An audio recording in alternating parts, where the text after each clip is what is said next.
It's funny what a dad will do for his kids. I always found that Stephen was way more sympathetic to our kids than I was. Whenever they would have some kind of injury, they'd bump their head or whatever, and they'd come to me. I would always downplay it. I'd be like, you're fine, go play, it's all right. Very quickly, my children learned who to go to for sympathy. Their father. Because he made up this thing. Every time they would come to him, he would say, oh, you hit your head? Did you know I went to head school? Oh, you hurt your finger? Let me see. Did you know I went to finger school? Back me up. This man went to paper cut school, stub toe school, skin knee school.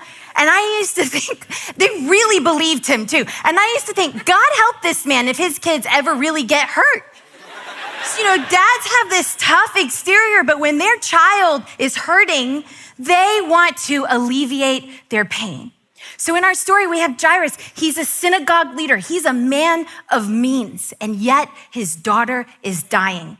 And we can assume that he has tried every doctor, that he has tried every concoction that every neighbor has suggested, and nothing is working, and he is running out of time. And so he comes and he finds Jesus. And he falls at his feet and he begs. He says, please come, put your hands on her so that she will be healed and live. And you know what Jesus says to him? He says, let's go. It's interesting to me how specific Jairus was with his request. He says, please come, put your hands on her so that she will be healed and live. And as I was preparing this message, I was thinking, it's not necessarily a bad thing to be specific with God. Philippians 4 tells us that we can present our requests to God.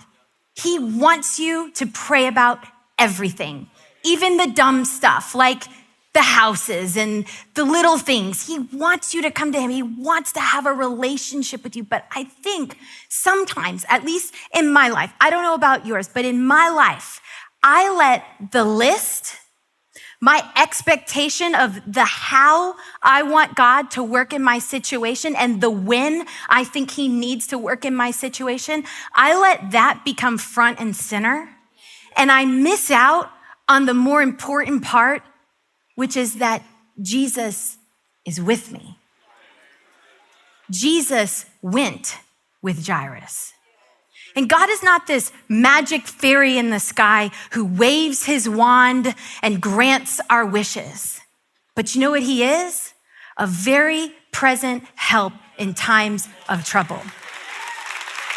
And if we pray believing that God is working all things for our good, we have to realize that he is doing so much more than just sitting up in heaven deciding if and when he's gonna grant our requests. Yes, he is healer, but you know what else he is? He's the Prince of Peace. He's the comforter. He's our guide. He's faithful, and he's so much more. He is a God who is with us in our very darkest hour.